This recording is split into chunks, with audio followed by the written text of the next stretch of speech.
Kiai Lukman sudah dari 2018 bilang full time full heart ke dakwah, layani umat, tapi saya nggak paham. Sampai akhirnya Desember 2018 ada sebuah kejadian yang membuat saya akhirnya sadar bahwa semua ini fana dan bahwa hanya pertolongan Allah aja yang bisa membuat kita itu lurus. Akhirnya Januari 2019 saya putuskan back to dakwah. Saya diam tuh di sosmed 3 bulan. Maret kalau Anda lihat tulisan, jangan panggil lagi saya CEO, produser apa, panggil saya guru ngaji. Itu tuh deklarasi saya ke publik. Tengah 2019 diamanahi Masjid Suciati Saliman di Jogja, Sleman. Saya cuma 3 bulan benahi masjid, habis itu, itu berkaboks. Lalu kemudian fokus di filantropi, menyediakan nasi box di masjid, berkaboks. Itu November 2019, sudah 1 year, sudah 1 tahun.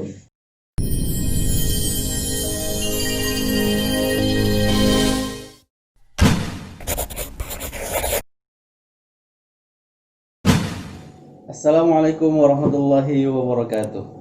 Sahabat Al-Islah, apa kabar semuanya? Alhamdulillah pada kesempatan pagi ini kita kembali ke media Al-Islah, diksi, mendidik, dan menginspirasi. Segala puji bagi Allah yang masih memberikan kita berbagai macam nikmat yang sangat luar biasa, nikmat iman, nikmat Islam, dan di antara nikmat yang Allah Subhanahu wa taala berikan kepada kita pagi ini adalah dengan kehadiran dan kebersamaan kita semua pada kali ini dengan sosok yang sangat luar biasa, seorang ustadz yang sangat menginspirasi dan memiliki visi misi yang sangat besar untuk umat ini, memiliki semangat yang tidak pernah terhenti dan jauh dari futur untuk dalam rangka menebar kebaikan dan kemanfaatan. Siapa dia? Kita langsung sapa saja Ustadz Randy Saputra. Apa kabar Ustadz? Ya baik, alhamdulillah. Gimana kondisi hari ini, kesehatan, keluarga? Alhamdulillah, habis ngisi kuliah subuh nih di Borneo Paradiso. Masya Allah, berkah Masya Allah. Langsung ke sini, mohon maaf pagi-pagi sekali nih karena siang harus kembali ke Bandung lagi. Oh iya, mudah-mudahan nanti lancar perjalanan. Ustadz, Ya. Saya ngikutin video-video antum terutama di YouTube itu sudah sejak lama. Oke. Dari mungkin tahun 2013-14 lah. Iya. Dan luar biasa, inspiratif sekali. Nah, jadi dari ketika mengikuti itu semua, saya itu ada satu pertanyaan yang masih tersimpan sampai hari ini yang mudah-mudahan insya Allah terjawablah dengan maksimal. Iya. Jadi yang saya lihat saat ini mengambil inspirasi ide-ide itu based on ayat. Jadi dari Al-Quran, dari ayat-ayat Al-Quran. Pasti dari perenungan, pentadaburan, dan seterusnya. Yang akhirnya dari perenungan ini bisa mengambil inspirasi, bahkan menjadi sebuah konsep. Menjadi sebuah konsep, dan ketika itu dilaksanakan, dijalankan, dahsyatnya luar biasa. Yang bahkan Allah menggambarkan, seandainya Al-Quran itu diturunkan ke sebuah gunung, dia akan membuat gunung itu hancur. Nah ini awalnya dapat ilham bagaimana itu? Ya jadi sebetulnya hal itu terjadi sebetulnya karena saya sempat salah juga. Artinya sempat salah itu di SMA mulai bersentuhan dengan dakwah, di kuliah bersentuhan dengan dakwah, tapi setelah kuliah itu saya mencoba mencari konten dari barat. Iya. Konten motivasi, pengembangan diri, manajemen itu dari barat. Nah, kenapa kemudian jadi nyetrum itu? Karena saya lihat ternyata setelah belajar konteks dari barat ini, sebetulnya ruhnya itu ada pada Islam. Ruhnya itu. Iya. Kayak misalnya sebetulnya di hadis, hari ini jika lebih baik daripada hari kemarin, beruntung. Sama rugi, lebih buruk celaka. Ya. Kan pilihannya cuma satu kan? Hadis itu ya begitu saja kalimatnya, sesederhana itu. Begitulah Rasulullah menyampaikan sebuah kalimat gitu. Makanya umat Islam ini cepat spread karena sederhana. Tapi kan di barat ini dikemas jadi continuous improvement. Betul. Continuous improvement terus-menerus, perbaikan terus-menerus. Jadi kayak keren gitu. Padahal kan ruhnya dari Islam, dari hadis Nabi. Gitu, hadis Nabi gitu ya. Jadi akhirnya saya putuskan untuk kembali pulang ke dakwah. Nah, karena pembelajaran saya cukup luas spread belajarnya, sempat belajar pengembangan diri, belajar psikologi dan basis belajar Qur'annya di SMA dan kuliah. Jadi ketika kemudian kembali belajar sirah lagi, kembali belajar ayat Allah lagi, ini bereaksi nih semua pengetahuan yang ada, nah sehingga orang menyebutnya khas, gitu. Orang menyebutnya unik, gitu ya. Seperti kalau di YouTube saya tuh di YouTube yang salah satu kajian Baitus Salam surah Al-Anfal misalnya, dari surah Al-Anfal itu aja kita bisa cerita macam-macam. Kurang lebih begitu sih. Ya, Masya Allah. Berarti apa menurut Ustaz ini seharusnya seperti itulah kita bersikap terhadap ayat. Iya, jadi gini, coba dipikirkan ya. Jazirah Arab kaum muslimin itu kan emerging atau munculnya umat Islam itu di komunitas underdog di Mekah, Madinah. Dia nggak dipandang oleh Persia, nggak dipandang oleh Romawi secara sosial rendah, nggak punya sumber daya gitu ya. Tapi kemudian di zaman Umar saja terjadi Qadisiyah dan perang Qadisiyah dan Yarmouk, itu menghantam Romawi dan dua kekuatan besar. Dan nanti optimalnya di Muawiyah, di zamannya Muawiyah itu masuk dinasti Muawiyah itu hampir sepertiga dunia lebih yang dikuasai. Kan sebetulnya kalau kaum muslimin di Madinah dan Mekah itu nggak punya sumber daya, berarti kan yang diubah itu human. Yang diubah itu kan mindset, yang cerah itu kan manusianya. Karena mereka nggak punya apa-apa kecuali punya manusia kan. Nah, Quran itu bisa mengubah manusia itu gitu. Jadi seseorang yang luar biasa, jadi komunitas yang luar biasa. Itu yang saya yakini. Nah, makanya sebetulnya software pendidikan paling sahih itu harusnya Al-Quran. Makanya di surah Jumu'ah kan waladzi ba'atsa ummiyina rasulan minhum yatlu 'alaihim ayatihi wa yuzakkihim wa yu'allimuhumul kitaba wal hikmah. Kerja Rasulullah kan cuma itu saja. Membacakan ayat, mensucikan, mengilmui dari mana? Dari Quran. Dan madrasah sahabat itu kan cuma relatif efektif 10 tahun di Madinah. Oke lah, tauhid di Mekah ya 13 tahun, tapi efektif, intensif pendidikan Rasulullah itu kalau kita lihat di hadis-hadis Bukhari yang panjang itu kan di Madinah. Duha itu Rasulullah mengajarkan Al-Quran. Jadi Al-Quran itu kurikulum. Selesai Rasulullah wafat, dengan kurikulum ini saja itu manusia-manusia menaklukkan dunia gitu. Hari ini anak-anak kita, kemarin saya ceramah sekolah 6 tahun, SMP 3 tahun, SMA 3 tahun, kuliah lagi 4 tahun, pulang ngelamar anak wanita aja nggak berani. Coba antum lihat basis kurikulum kita itu kan how to solve the problem, dikasih soal teknis gitu. Coba Anda lihat kurikulum Quran itu kan karakter mencontoh, dan karakter mencontoh ini kan dari sirah.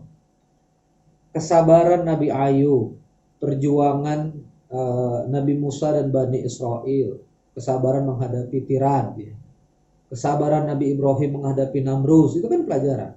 Sabarnya Nabi Yusuf dapat konspirasi dari saudara-saudaranya, ya kan? Masuk penjara, mentakwil mimpi, difitnah, dijual, macam-macam. Ini semua kan kisah ke karakter sebetulnya. Storytelling itu pendidikan yang mendidik jiwa. Nah, jadi harusnya ini yang kemudian kita terapkan pada Quran juga. Ya. Makanya ini baru tadi pagi saya ceramahkan, ada Quran, ada hadis, konteks frame memahami Quran dan hadis itu harus sirah, harus implementasi kehidupan Rasulullah. Kalau enggak bisa. Kalau enggak bisa. Kayak misalnya ayat 1 di Al-Anfal aja, yas'alunaka 'anil anfal. Mereka bertanya tentang harta rampasan perang. Itu kalau dibaca begitu saja nggak ada rasa. Iya betul. Ini kan akibat ada perselisihan di antara para sahabat. Siapa yang harusnya paling banyak dapat rampasan perang di Badar ini?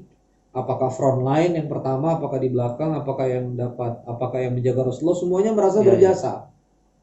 Makanya mereka nanya kepada Rasulullah untuk kasih keputusan karena mereka berselisih. Tapi mereka lupa bahwa ini perang pertama, di mana perang ini full pertolongan Allah. Malaikat turun, alfin malaikah, ya. Mereka banyak dibantu, dikasih hujan, kan ayatnya panjang tuh. Yughashikumun nu'asa amanatan minhu, dikasih ketenangan dan seterusnya. Nah, kalau cuma dibaca begitu saja tanpa ada perspektif sirahnya, bingung memahami Quran. Iya kan? Mereka mau menghadang Abu Sufyan, kan ceritanya gitu Badar itu. Ini Abu Sufyan bawa 3.000 unta full loaded dagangan. Ini harta kita dan di Mekah nih, maka mereka intercept kan. Tapi begitu mengintai, Abu Sufyan mata-matanya juga ketemu nih kok ada tai unta isinya kurma, berarti ada yang mengintai dari Madinah. mereka kirim mata-mata, ternyata Abu Sufyan mau diserang, Abu Sufyan minta bantuan ke Abu Jahal di Mekah. Akhirnya yang datang malah 1.000. Jadi perang Badar ini kan perang yang awalnya sengaja aneh ingin mau mencegah. ini mau apa dapat barang duit dagangan, malah ada duit malah tiba-tiba dapat ini pasukan. pasukan full loaded ini, Iya. pasukan yang full Siap. arm, yang siap perang, senjata berat malah. Betul.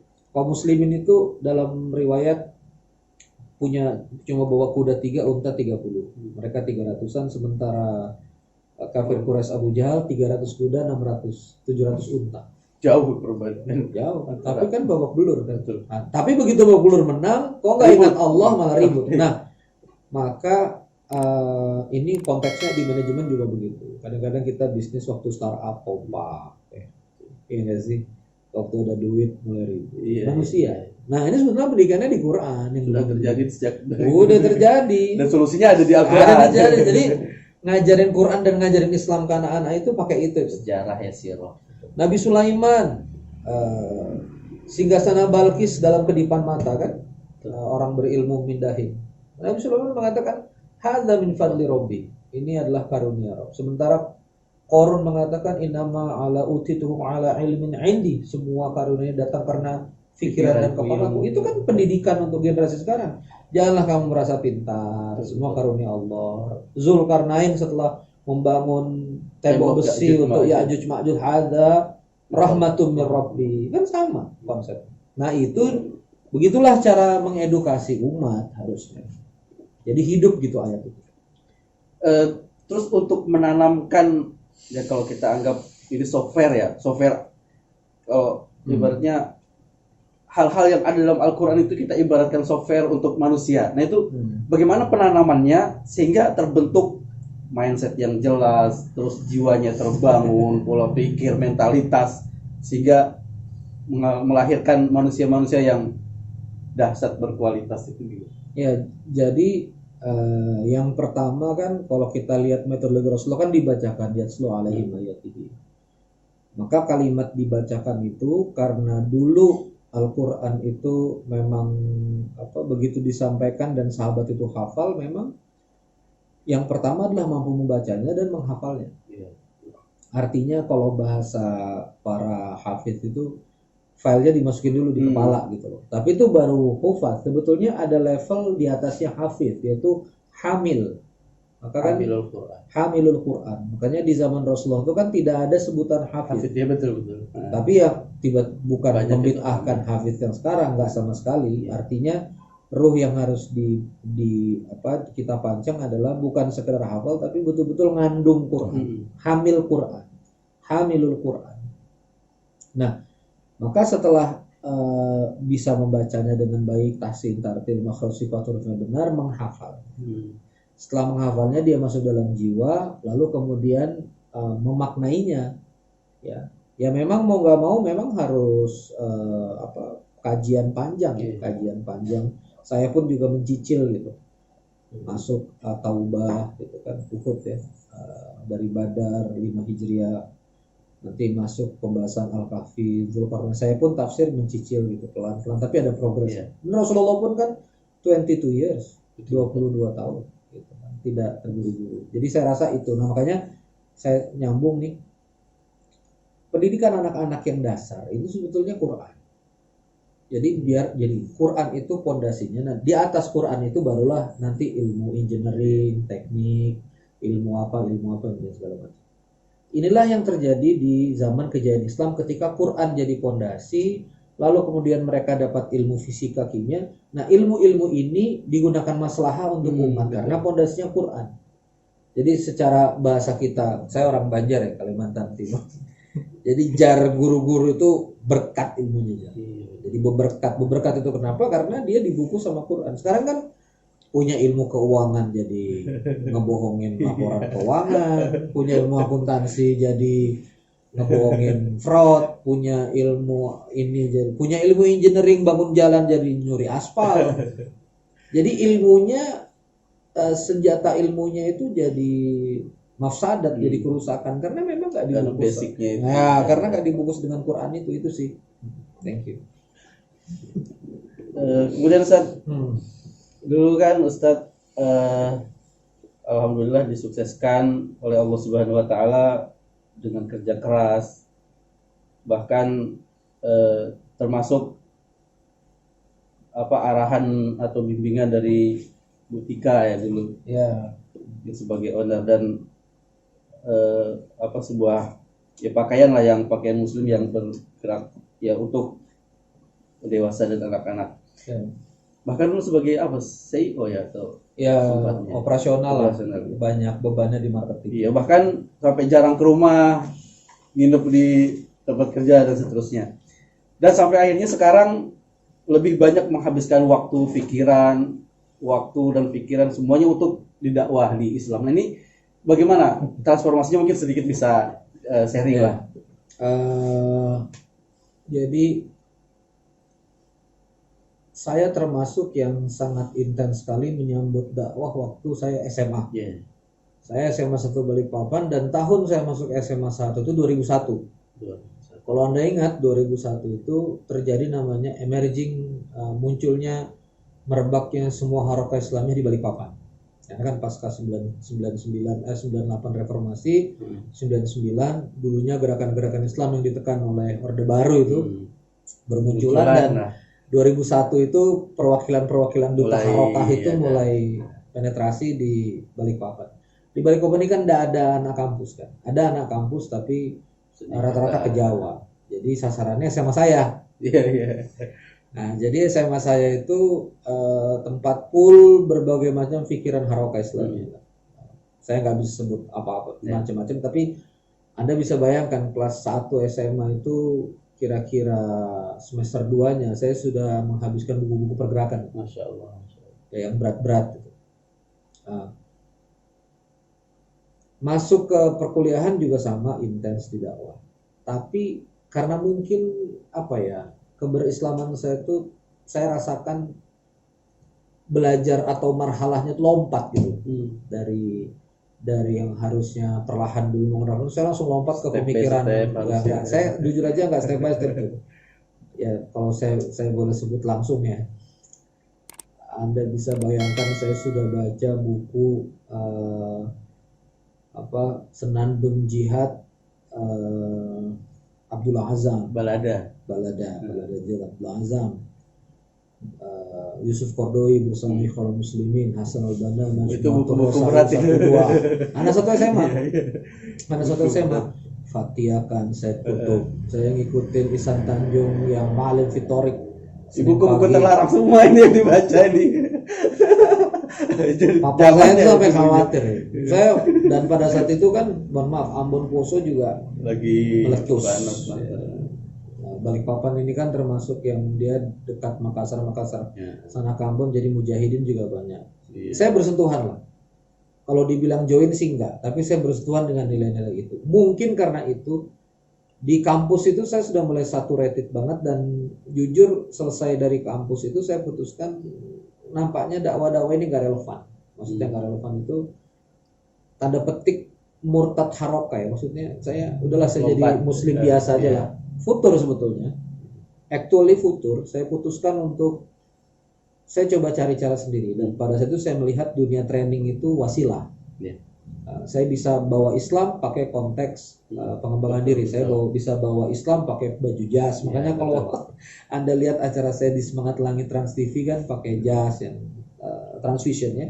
Saya punya acara Semangat Langit di Hasanah, channel mereka masih ada tuh di YouTube juga.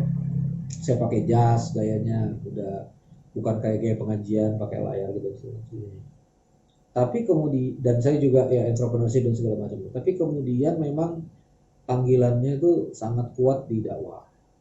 Panggilannya akhirnya bukannya tambah jernih kehidupan saya, menurut saya nih, bukannya tambah jernih, bukannya saya tambah mendapatkan ketenangan, tapi rasa-rasanya setiap yang saya perbuat, saya membangun masalah baru. Apa yang proyek saya lakukan, ada masalah baru lagi. Proyek lagi saya lakukan, ada masalah baru. Jadi saya baru merasakan begitu. Deklarasi saya kembali ke dakwah itu Januari 2019. Lebih tepatnya Desember 2018. Ya baru berarti ya? Baru. Setelah Kiai Lukman banyak mendekati saya, terus Kiai Lukman bilang, Ren full time full heart ke dakwah. Kalau dulu kan saya misalnya ngisi pelatihan apa terus Kang Randy bisa ngisi kuliah subuh nggak? Ayo ngisi gitu. Saya ekskul. Dakwah bagi saya ekskul. Sampingan. Kalau gua sempet gua isi. Kalau aneh sempet aneh ke masjid antum. Begitu gayanya dulu gitu loh. Karena kan primary-nya kan ngerjain bisnis gitu. Kiai Lukman sudah dari 2018 bilang full time full ke dakwah layani umat, tapi saya nggak paham. Sampai akhirnya Desember 2018 ada sebuah kejadian yang membuat saya akhirnya sadar bahwa semua ini fana dan bahwa hanya pertolongan Allah aja yang bisa membuat kita itu lurus. Akhirnya Januari 2019 saya putuskan back to dakwah. Saya diam tuh di sosmed 3 bulan. Maret kalau Anda lihat tulisan jangan panggil lagi saya CEO, produser apa, panggil saya guru ngaji. Itu deklarasi saya ke publik. Tengah 2019 diamanahi Masjid Suciati Saliman di Jogja, Sleman. Saya cuma 3 bulan benahi masjid, habis itu berkabox. Lalu kemudian fokus di filantropi, menyediakan nasi box di masjid-masjid, berkabox. Itu November 2019, sudah 1 year, sudah 1 tahun. Alhamdulillah 1 tahun ini terbuka 3 dapur, dari 165 nasi box sehari sekarang udah 4.300. Total 700.000 sudah yang dibagi. 700.000 nasi box di 3 dapur. Dapur 1 Sleman, dapur 2 Balikpapan, dapur 3 Makassar. Dan yang menarik adalah saya nggak pakai kecerdasan zaman dulu. Jadi baru semuanya. Artinya baru. Di 2019 masuk dakwah ini saya membodohkan diri, saya mengosongkan gelas. Ya, saya ngaku sama Allah udah banyak salah, udah murtad dari gerakan tanda petik, lari dari dakwah. Sekarang saya comeback dan bikin hal yang sederhana kan, nasi box. Tapi dari nasi box ini malah kami dapat jalan akuisisi lahan di kilometer 11 Balikpapan, masjid berkabox dan membangun gerakan wakaf dan saya baru menyadari ini yang Allah inginkan di kehidupan saya gitu. Dan saya di Balikpapan pun ini sungguh hidup sekali ya, kuliah subuh, ketemu yayasan-yayasan dakwah, saya juga diminta jadi konsultan wakaf di beberapa masjid.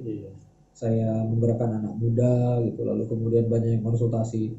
Ada yang membuat gerakan sedekah kacamata, ada yang membuat gerakan sedekah ini dan itu. Dan hari ini ketemu antum. Jadi memang ini nampaknya kehidupan yang memang harus saya jalani. Begitu sih kapeknya. Jadi ibaratnya menemukan jati diri yang sesungguhnya di sini atau kalau saya bilang semua pada akhirnya itu kembali ke Allah juga. Innalillahi wa inna ilaihi raji'un. Dan pasti kembali kok. Artinya ya paling jauh di sakaratul maut lah kembalinya lah. Dan saya lihat ya ada yang tekan tombol baliknya udah pensiun, ada yang tekan tombol baliknya udah tua, ada yang cepat banget. Saya ngelihat anak-anak muda tombol baliknya ditekan umur 24, 23. Nah, saya sebetulnya sudah di jalan dakwah waktu itu ya coba akrobat. Tapi bukan tambah benar gitu loh. Aduh, bukan tambah benar, tambah gak karu-karuan gitu kan.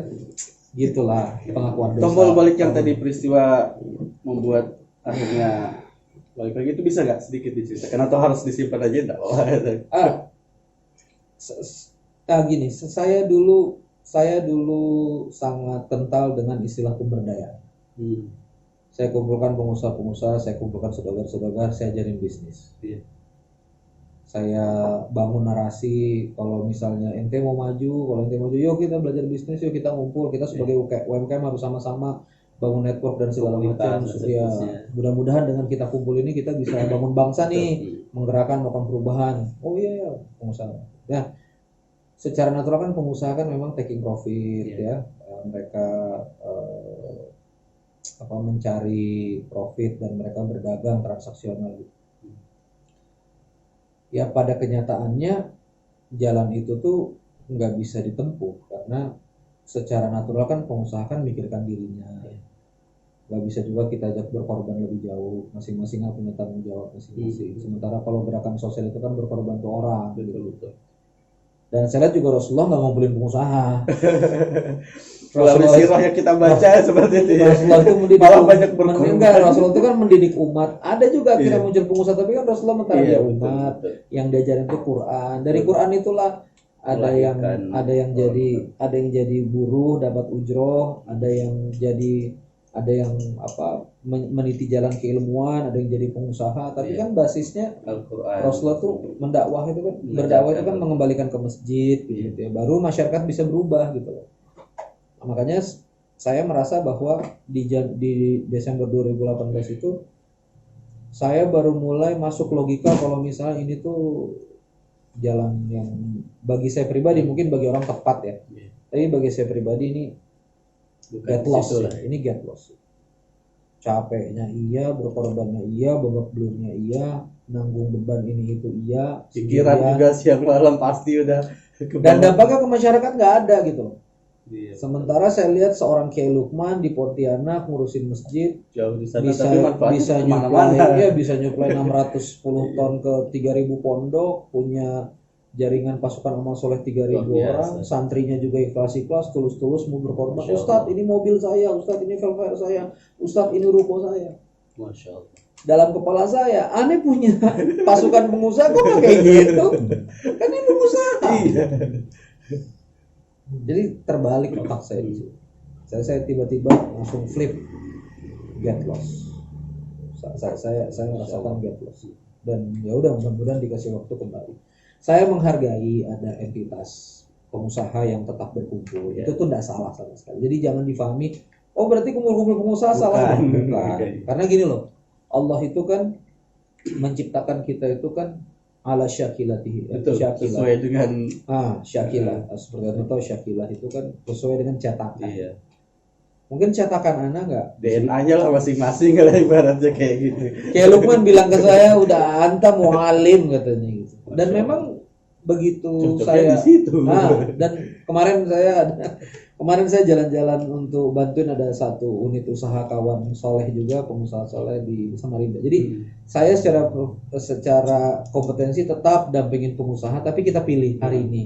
Oh ini dukung dakwah, kita beresin 1 hari 2 hari dan nggak pakai tarif-tarif lagi. Nah itu saya di sana ngajarin mereka, nge-coach mereka bisnis dan sambil ngajarin tafsir. Ya akhirnya mereka, kok ada yang ngajarin tafsir begini ya? Saya baru tahu Quran bisa seluas ini gitu. Dan pastinya berkahnya pasti lebih luar biasa. Dan mereka selalu nanya bukunya baca di mana. Saya bilang saya nggak ada baca buku. Nah itu tadi termasuk pertanyaan saya. Saya baca Quran, saya terjemahnya saya coba buka kata per kata, sedikit saya tahu grammar dalam Islam, saya ada grammar bahasa Arab. Saya kemudian coba baca sirah gitu kan, dan mendengar input dari beberapa ulama yang mengkaji, dan kemudian selama memang sudah sahih ini tafsir dasarnya kita ambil hikmah gitu, ambil hikmah atas itu. Kan kalau standar kan Ibnu Katsir, Ar-Razi gitu ya. Selama bisa dipertanggungjawabkan, bahkan tafsirnya Quran menjelaskan Quran, Quran dijelaskan hadis, ya udah. Akhirnya saya mulai menyadari memang tugasnya di sini sih. Jadi Mas Jihad, Ustaz Jihad, baru kali ini saya 1-2 tahun terakhir melakukan sesuatu, nggak melakukan kerusakan. Wala tufsidul arda ba'da islahiha. Iya, jadi perbaikan lah terus. Iya, jadi kan biasanya saya bikin proyek ada aja gitu ya. Masalah baru gitu. Saya suka malu juga gitu sama diri saya, sama kawan-kawan. Tapi di 2 tahun terakhir ini setelah didakwah harus ngasih box, lebih nyaman ya. Nah, relatif nggak bikin masalah besar gitu loh. Malah bisa akuisisi masjid, malah bisa bangun masjid. Akad akuisisi masjidnya juga harusnya baru bayar 40 juta, kami udah bayar 200 juta lebih. Masya Allah. Jadi malah over promise, malah under promise, over delivery gitu ya. Luar biasa. Iya, jadi ya di sini sih kayaknya berkahan insyaallah itu. Di sini sih kayaknya ininya gitu sih. Mudah-mudahan istihad ini benar dan mudah-mudahan istiqomah ya. Minta doa ke viewers dan teman-teman. Ustadz Lukmanul Hakim pernah bilang sang kiai lah, beliau mengucapkan tren pulang kampung, bangun masjid, capek-capek keliling-keliling sudah cukup lah gitu. Iya. Itu gimana? Sebagai anak daerah saya punya dendam. Dendam positif ya? Bukan, dendam untuk menjadi tokoh nasional. Jadi ceritanya kan aneh, dari Balikpapan SMA kan bimbel di Jawa kan, Iya. di Nurul Fikri Sumbawa itu beberapa bulan, beberapa saat ketemu sama anak SMA 3 Bandung gitu, ketemu sama apa, dan kita tuh orang daerah kan minoritas ya. SMA 1 Balikpapan itu masuk ITB 6 orang. 6, saya, Reswa, Bisa dihitung beberapa, jari, bisa dihitung jari lah. Terus begitu saya ke Jakarta ini kan sebagai anak Balikpapan shock ya. Mereka punya banyak gedung tinggi, mereka punya jalan tol, dan Balikpapan kok nggak ada. akhirnya ada hasrat seorang anak daerah, aneh mesti taklukin. Makanya saya tuh nggak pulang. Walaupun saya putuskan keluar dari kampus, saya tetap di Bandung dan putuskan never come back untuk kemudian menyerang Jabodetabek gitu, jadi tokoh nasional. Itu hasrat, nggak tahu syahwat, hawa nafsu, ego apa, pokoknya bercampur-campur lah. Dan nasional ini kan memang kalau kita kerjain tuh hukum dari ya hukum fisika lah ya, kalau energi itu disebar kan dia nggak bisa intens. Bayangkan saya pernah keliling 40 kota 2 bulan, roadshow 7 bulan. Capeknya gimana? Di tangan di atas TDA saya roadshow, PW ya, PW daerah. Jadi waktu Serikat Saudagar Nusantara saya roadshow. Film, saya sempat bikin film juga, itu roadshow. Buku Cinta Dua Kodi, buku juga saya roadshow, macam-macam. Jadi keliling kota kesana kemari. Akhirnya kan memang tokoh nasional. Kejadian itu Facebook 129.000 follower, Instagram 70.000, dan relatif kalau di setiap kota insya Allah ada sahabat lah. Insya Allah ya. Sekedar sampai, kecuali yang kecil-kecil banget kotanya, tapi kalau kota-kota besar udah 100 kota besar itu insya Allah kalau kita landing tuh ada cantolan lah, harus menghubungi siapa, teman siapa, dan seterusnya. Tapi yang terjadi adalah ini cuma terkenal yes gitu, famous, punya teman banyak, tapi konversi ke dampak dan konversi ke impact itu nggak terjadi. Nah saya sebetulnya kan 2019 comeback ke dakwah, belum memutuskan ke Balikpapan, belum memutuskan pulang kampung. Iya. Pikirannya masih oke, aneh balik ke dakwah, aneh kerjain lagi nih nasional. Akhirnya gaul sama Kiai Lukman kan. Begitu balik ke dakwah ini saya lebih intens di Masjid Munzalan Mubarakah. Rarely paling jarang secara frekuensi itu sebulan sekali lah saya ke Pontianak. Di Pontianak 3 hari 4 hari saya bantu mikirin masjid, walaupun bukan orang masjid ya, dari luar kita bantu. Ini masjid punya aset 150 miliar. Ukurannya cuma 11 kali 17. Pemasukannya 10 miliar per bulan. Luar biasa. Hampir setahun 100 miliar. Karyawan masjidnya 400 orang. Digaji, ada isannya, ada ujrotnya. Mobilnya 18, Velfire 3, punya tanah 90 hektar. Dan tiap hari traffic tamu datang dari Jakarta Pontianak tanpa henti. Mereka punya baitul mal, mereka punya amal usaha, mereka punya beberapa unit usaha. Sementara ini bahkan jual beli kelapa mereka lakukan. Mereka punya 8 titik bakery, roti gembul di Pontianak, 2 miliar sendiri setahun. Macam-macam mereka buat gitu. Dan akhirnya saya melihat anak mudanya terbentuk kan. Akhirnya kan aktualisasi anak muda Pontianak itu jadi kedatangan Ustaz Abdul Somad. Lalu mereka dapat added value, ada pemberdayaan, ada aktivitas, ada bergerak gitu. Menurut saya Pontianak tuh, dan bahkan Kalimantan Barat ya, 85 ton pondok-pondok di Kalimantan Barat itu sudah habis disuplai berasnya sama Kiai Lukman, maksudnya oleh infak beras gitu. Dan saya melihat beliau ngerjain ini 8 tahun, followernya sedikit di Instagram kan, 80 ribuan, di Facebook juga sedikit.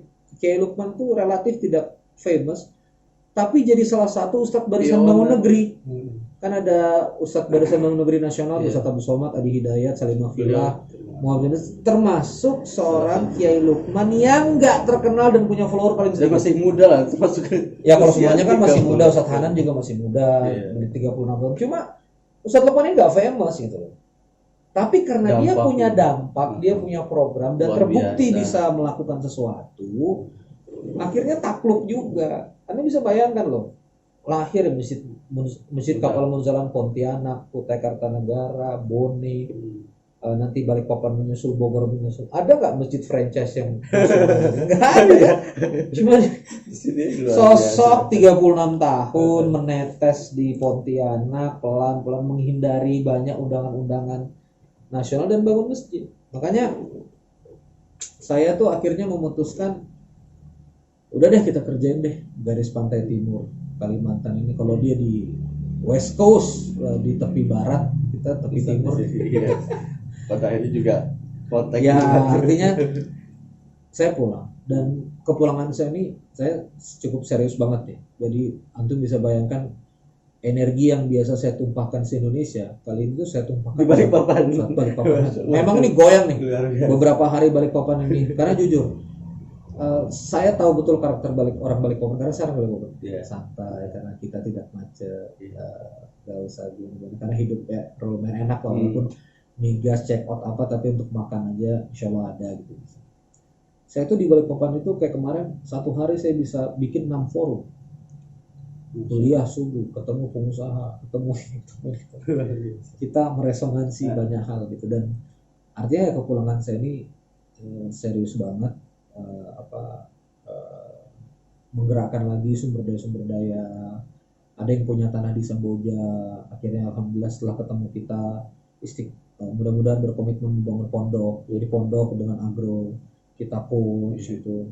Ada yang mau buat gerakan sedekah kacamata, ada yang infak beras, ada anak-anak muda yang mau fight di media. Jadi Semua bersinergi. kehadiran saya yang dulunya nge-coach Garuda, Telkomsel yang gitu-gitu itu kita tumpahkan dengan konsep ya udah ini sedekah dan wakaf Dakwah, profesi Islam. dakwah aja, tapi lokal gitu loh Pak. Iya. Supaya kemudian nanti kita bisa lihat what happen secara lokal ini, pertumbuhan kota. Karena kita sudah kehilangan share dari migas kan. Kita harus ubah kota ini jadi kota kreatif ya. Dan ekonomi kreatif itu kan salah satunya kan dakwah. Manusianya, pembentukan Iya. budaya manusianya ya. Iya. Lebih. Thank you. Bisa diceritakan nggak sedikit tentang sosok sang kiai yang termasuk bisa ibaratnya memberikan inspirasi juga lah ke Ustadz Randy. Artinya dasarnya luar biasa bagaimana beliau yang seperti yang diceritakan masih muda tapi kemudian memiliki dampak positif dan kemanfaatan yang luar biasa. Bagaimana mengenal beliau? Ya, Kiai Lukman gontor banget. Jadi dididik almarhum Kiai Syukri langsung kan. Beliau tangan kanan Kiai Syukri. Kuliatul Mualiminnya 6 tahun, lalu kemudian di Unida S1-nya juga di Gontor, Darussalam Pengabdian dan seterusnya, lalu S2 di Kuala Lumpur. Ya sama episodenya, beliau juga di Kuala Lumpur, bahasa beliau tuh MLM-an gitu ya, mencoba untuk dunia. Akhirnya comeback ke Pontianak 2012. Dan ini yang saya lihat ya, 2012 comeback di Pontianak. Dan jelas ya kalau kita bicara Pontianak Kalimantan Barat tuh daerah kan. Dan Kiai Lukman juga bilang hampir nggak ngeliat ada potensi untuk kemudian bisa maju di situ. Mending di Balikpapan lumayan masih ada denyut, masih ada masa depan lah, ada perusahaan asing. Tapi waktu di Pontianak tuh berat. Tapi itulah keberkahan masjid ya, ketika Rasulullah ke Madinah yang dibangun masjid, dan beliau itu menurut saya beruntungnya adalah tanda petik dia manahi jadi ustadz pengasuh di Masjid Munzalan Mubarakan. Ini masjid sebetulnya wakafnya Bang Muhammad Nur Hasan. Jadi Bang Nur kita menyebutnya Tokya ini mewakafkan masjid, tapi Tokya ini dulu remaja masjid di Mujahidin. Ngerti betul anak muda itu butuh ruang. Jadi kepercayaan ke Kiai Lukman 100%. Diberikan full. Maka 2012, 13, 14, 15 saya baru berinteraksi dengan Kiai Lukman tuh 2016-an. Pertama kali for the first time diundang ke Munzalan. 2017 kami bersahabat terus, dan persahabatan itu makin mental. Satu yang saya lihat beliau itu adalah sosok kiai yang sama santrinya itu ngasuh dan sabar. Nggak ada jarak seperti itu. Ada jarak. Dan dia sabar. Saya kan orangnya sombong. Jujur aja. Saya tuh kalau siapa lu gitu kan, saya sombong. Dan Kiai Lukman itu kan waktu itu kan juga bukan sama siapa. Saya ketemu itu beras masih 20 ton, Pak. Sekarang tuh 610 ton. Saya ketemu beliau masih kuburan beras itu 30 ton, nggak dikenal di publik, ya. Masih ustadz kota, ustadz daerah. I don't know him at all. Tapi beliau selalu nyentuh, beliau selalu ajak bincang. Kalau saya ada event beliau datang, kasih semangat, besarkan hati gitu. Nah, itulah ya kehebatan menyentuh hati ya. Ya begitulah kita harusnya jadi dai gitu ya. Ya, dan akhirnya ketika momen 2018 Desember itu ya, saya yang sulit ini akhirnya memutuskan tanda petik lah ya kalau bahasa kita di Harokat tuh berbaiat ke kiai kan gitu. Samina watona, ya udah saya jadi santri deh. Sama lah itu. Dan dia ngomong, akhirnya dia ngaku memang ngerekrut saya itu 2 tahun. 2 years udah ditarget ya. Iya, ngesabarin saya itu 2 tahun ya ke Jakarta. Karena beliau juga mungkin ngelihat udah potensi yang luar biasa. Saya nggak tahu ya, saya nggak tahu. Tapi ya yang kita yakini kan Kiai Lukman ini darah ulama besar Khatib Asam-Basi yang di Mekah. Silsilatnya.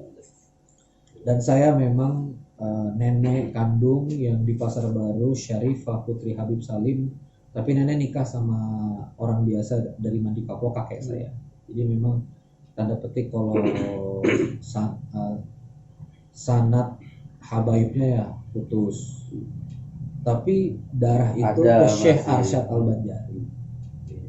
Konon Syekh Khatib Asam-Basi dan Arsyad Al-Banjari di Mekah itu ya, saya sih ngelihat relasi usianya nggak ketemu ya, tapi mungkin ini ulama. Ya kami mungkin dapat doa zuriat itulah. Ya, bisa jadi. Keberkahan para ulama dulu Dapat doanya kami keturunan ini. Jadi ya sudahlah. dijalani. Saya putuskan coba menjalani takdir ini dan sangat sadar banyak kekurangan. Sangat sadar tidak sesoleh ulama-ulama yang lain atau ulama muda yang lain. Tapi yang saya sadari adalah Allah kasih karunia kelebihan di lisan, di pikiran, di energi, dan pastinya kan Allah lebih senang kalau ini digunakan untuk Ya. jalan dia. Dan untuk disyukuri dalam bentuk Iya, seperti saya itu. sesimpel itu aja. Simple tapi dampaknya tidak simple. Oh iya. Selalu diawali dengan doa ketika menyampaikan kalimat-kalimat itu dengan Robbi Srohli Sodri. Kalau yang saya lihat tadi. Oh, iya. Nah itu gimana inspirasinya dan apa powerfulnya itu di mana doa itu? Kami gini, kalau orang nanya Kiai Lukman tuh harokah apa, nggak ketemu. Artinya apakah Kiai Lukman atau Munzalim itu harokah transnasional? Enggak sama sekali. Tapi sangat gontor. Jadi andai kata kalau kita menyebut gontor itu sebuah harokah, mungkin kami gontoriun. Gontor, gitu. ya. Jadi jadi Kiai Lukman ini kan sedang menggontorkan sedang menggontorkan sistem ini untuk terbuka di platform masyarakat. Kalau dulu kan harus masuk gontor baru bisa merasakan kaderisasi gontor, tapi sekarang enggak. Nah, cara membuka pembicaraan dengan a'udzubillahi minasyaitonirrajim, bismillahirrahmanirrahim, salawat rabbi syrah li sadri. Saya tambahkan rabbi anzilni manzalan mubaraka wa anta khairul munzilin, sebetulnya standar gontor. Dan banyak, jadi kalau bergaul dan kembali ke gerakan Kiai Lukman ini, kita akan menemukan hal yang sangat sederhana, Bang. Hormat orang tua. Kalau misalnya makan harus habis, nggak boleh misalkan satu nasi butir pun tumpuk di tengah, mudahkan orang, doakan orang. Sebelum makan berdoa. Kami ada teksnya itu, teks yang kalau sering dengar ya Allah semoga yang kami makan jadi energi amal soleh, itu berarti orang-orang paskas. Barallahu berkelah fi ma razaqtana wa qina adzaban. Artinya adalah ini memang gerakan santri, buang air jongkok, gitu, jaga wudhu. Jadi ini gerakan tasawuf, tapi dia gerakan modern juga. Gerakan hati juga. Tazkiyatun nafs, tapi dia juga gerakan Quran. Ya, kalau saya meyakini di akhir-akhir sesi podcast kita itu, mungkin ini 100 tahunan siklus dari gerakan Islam. Kan Rasulullah Jadid lah ibaratnya. Setiap 100 tahun itu ya. Allah akan mendatangkan seorang mujaddid. Makanya kalau kita emerging Nadatul Ulama Muhammadiyah Al-Irsyad Wasiliyah itu kan 1900-an awal. Rais itu semua untuk melawan sekularisme, untuk melawan penjajahan dan bentuk dari nasionalisme Islam. Itu lahir Kiai Ahmad Dahlan Muhammad Asy'ari. Kalau di Sulawesi kan Al-Khairat. Itu ya sudah tua memang, tapi emerging kan 1900-an. Kalau saya sama Kiai Lukman itu meraba peta gerakan dan juga kebutuhan dakwah, memang di etape 2000-an awal ini masuk 2020 Fasenya ya. Pas 100 tahun ya. Pas kurang lebih 100 tahun, nampak perlu ada format baru. Secara konten nggak berubah, akidah nggak usah diedit, tapi ada refresh. Ya sederhana Pak. Sekarang kan Kiai Lukman pakai kaos, lalu kemudian gayanya kan infak beras, lalu kemudian sodako, ayo sosial. Jadi Gaya ulama zaman dulu. ya gaya lama zaman dulu, tapi kemudian Iya. emerging dengan konteks yang baru gitu. Bisa jadi karena mungkin di awal 1900-an umat belum sejahtera ya. Jadi gerakan sodako, ziswaf, masjid. Nah sekarang emerging jadi gerakan masjid. Bayangkan, Syahid Kurilangit 30 tahun, masjidnya sudah 6. Kabupaten Baru, Sulawesi Selatan, santri 300, makan 3 kali sehari, aset mungkin 25 miliar. Sekarang orang Sulawesi Selatan, tokoh-tokoh kalau mau wakaf masjid, franchise-nya Kurilangit gitu. Dipresidenkan, diimamkan Kurilangit. 30 tahun. Sandi Nopiandi Nyalindung. Ini mabda Islam. Ya. 20 hektar di Sukabumi, 5 hektaran di Purwakarta. Pondok produktif, khusus yatim. 300 yatim makan gratis asrama, usia 31. Asad Askaruddin, Mihrab Quran Tahfiz 80 santri, usia 31. Beri El Maki, Masjid Sultan Nasiro, punya santri 60-80 di Kuburaya juga, Pontianak, usia 28. Lutfan, usia 29, santri 300. Masjid semua ini punya masjid semua.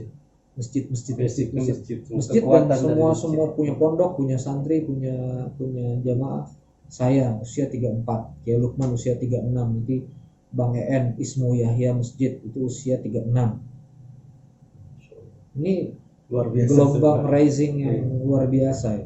Jadi bola saljunya sekarang bergerak keras, dan ini menurut saya adalah bukti dari kekuasaan Allah. Kan hitung-hitungan harusnya kita habis bang kena maksiat nih. Tapi Allah masih Maha Rahman ini. Maha Rahman menjaga. Gitu. Maka saya doakan juga salah satunya mudah-mudahan Media Islah. Amin. Sekalian juga ini karena kontennya lokal bang, channel lokal. Reddy Saputra nitip diri ke Balikpapan, izin kembali pulang.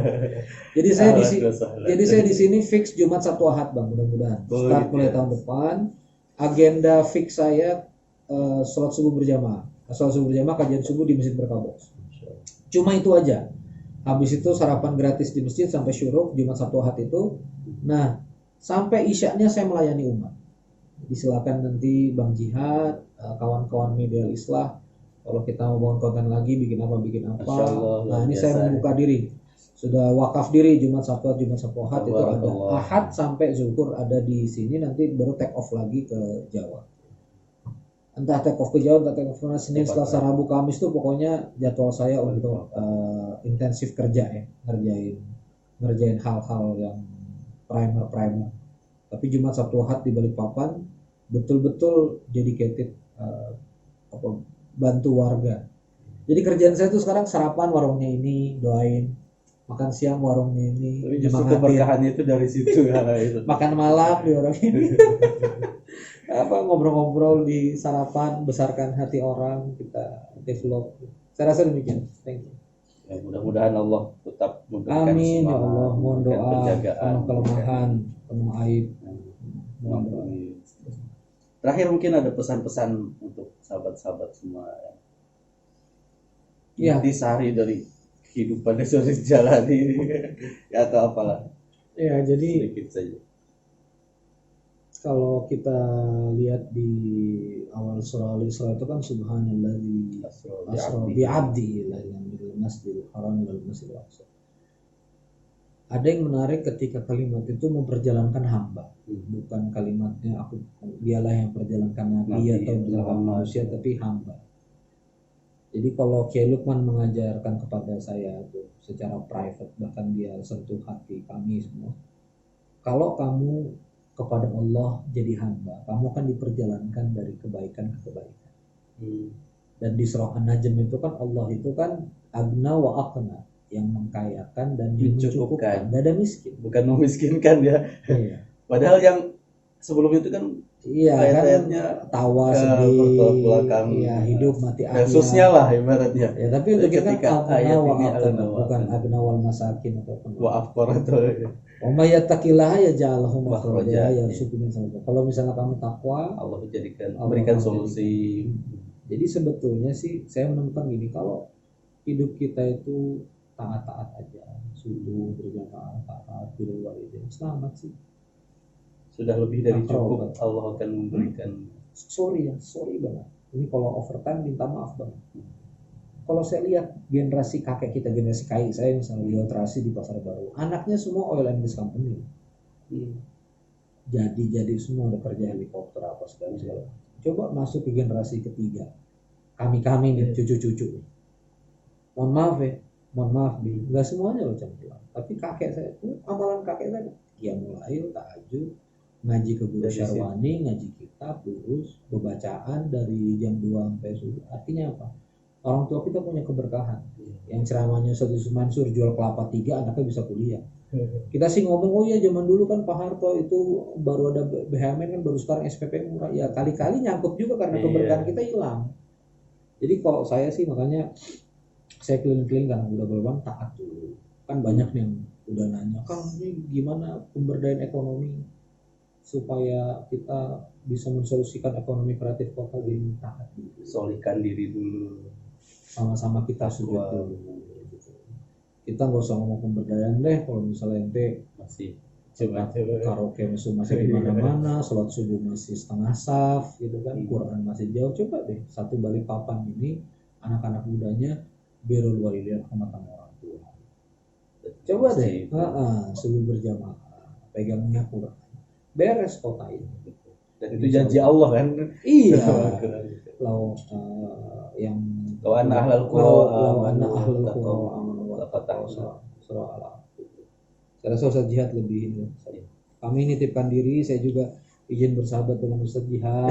Saya merasa benar. Iya, apa yang nanti bisa dikontribusikan dengan Al Jihad, kita sama-sama bangun ekosistem kaum muslimin yang sehat, ya saling dukung, saling support. Itu yang saya impikan. Ya kayak Lukman melakukan itu, template-nya sudah. Kita tinggal ngikutin lah ibaratnya di bulan. Jadi nggak usah 8 tahun. Nggak usah 8 tahun banget. Makasih. Syukron, terima kasih banyak. Jazakumullah khair. Mudah-mudahan insyaallah kita mendapatkan keberkahan semua. Ya, insyaallah. Demikian, mudah-mudahan bermanfaat. Sahabat semua, assalamualaikum warahmatullahi wabarakatuh. Waalaikumsalam.